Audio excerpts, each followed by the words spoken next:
Several years ago, in 1995, a 15-year-old girl left her home on a chilly October morning, just like any other day.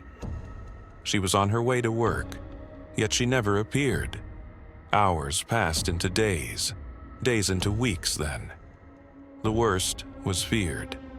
What began as a missing persons case would become one of the Netherlands' most sinister enigmas, one that would remain unsolved for decades. This is the heartbreaking tale of Nicole van den Hurk, a little child whose life ended much too soon, leaving a community searching for answers and a family in despair. If you enjoy real crime stories like this one, be sure to subscribe before we get into the specifics. Let's return to the starting point now. Nicole van den Hurk was a typical adolescent until that fateful October morning, lively, full of dreams, and with her entire life ahead of her. Nicole van den Hurk was born on July 4th, 1980, and spent her brief childhood in Germany before moving to the Netherlands with her family. She lived in Eindhoven with her half-brother Andy and stepfather, Ed van den Hurk. Like most teens, Nicole had her problems, but she was recognized by her bubbly personality. She was outgoing, friendly, and full of life, say friends. At 15, Nicole was working a weekend job at a neighborhood bakery and attending school. She was trustworthy, self-sufficient, and always willing to provide a hand. Little did she know, she would never go home again. October 6th, 1995. The morning in Eindhoven, Netherlands was chilly. Like every other morning, 15-year-old Nicole van den Hurk got on her bike and rode off to her weekend job at the bakery. But this time, she never showed up. Around 5:30 a.m., Nicole rode her black bicycle down the typical route from her house.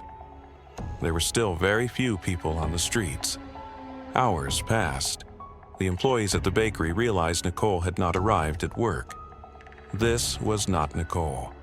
Nicole was dependable and on time. Her stepfather, Ed van den Hurk, reported her missing later that day. The police weren't concerned at first, but Nicole's family knew better. They told us she wouldn't just vanish. Something was horribly wrong. The search for Nicole had only just started, but nobody was ready for what they were about to discover.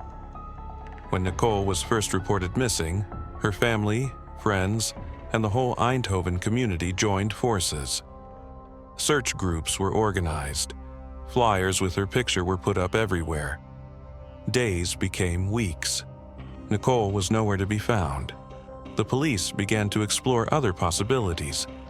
Had she run away? Had she been abducted? And then, a lead. Just days after she went missing, Nicole's bike was discovered abandoned close to the Eindhoven Canal. For weeks, her family had hope. A man out walking his dog made a gruesome discovery in the woods at Lierop, some 30 kilometers from where Nicole was last seen alive. It was a body, and soon police confirmed. The little girl who had left for work that morning would never come home. An autopsy was conducted, and what it showed was shocking.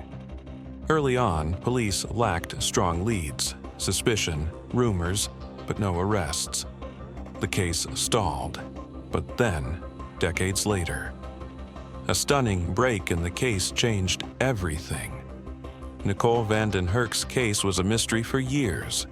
In spite of her family's appeals, in spite of the gruesome tragedy, the case reached a dead end. No arrests. Police didn't have a lot to work with. Nicole was discovered in woodland, some distance from the place where she'd vanished. Her family never lost hope. There was speculation over the years. Some thought Nicole had fallen prey to a stranger. Others thought it was somebody she knew. Even Nicole's own stepfather, Ed van den Hurk, was under suspicion at one stage. Then, in 2011, over 15 years since Nicole had been murdered, a breakthrough. DNA technology had advanced significantly, and detectives retested the evidence. But whose was it? And would it finally bring Nicole's murderer to justice? Years of grief and unanswered questions were finally behind them. Police arrested Jost G., a 46-year-old man with a prior record, in 2014. The DNA linked him to Nicole, and the case was reopened nearly 2 decades later. The trial was dramatic. The defense claimed that the DNA alone was not sufficient to convict him of murder. Prosecutors countered, claiming that Jost G. was guilty of Nicole's horrific murder.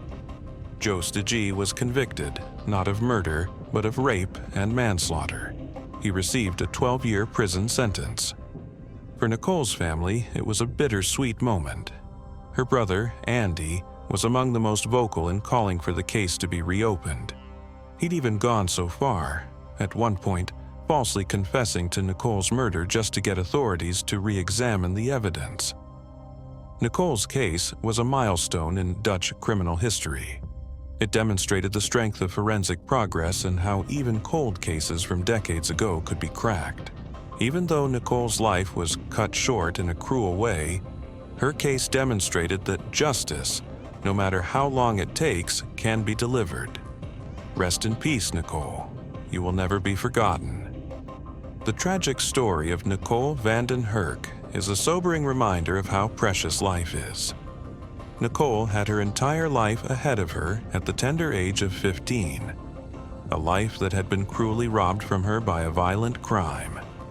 We can learn a lot from Nicole's experience about the value of community, the necessity of never giving up on justice, and how to support the families of those who have been victims of horrific crimes.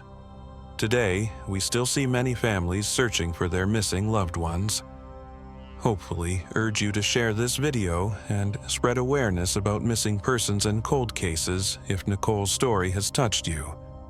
I appreciate you joining me in remembering Nicole Vanden Hurk. By doing our part to prevent tragedies like this from occurring in the future, we can preserve her memory. Don't forget to like, subscribe, and hit the notification bell for more stories that need to be told. Until next time, stay safe.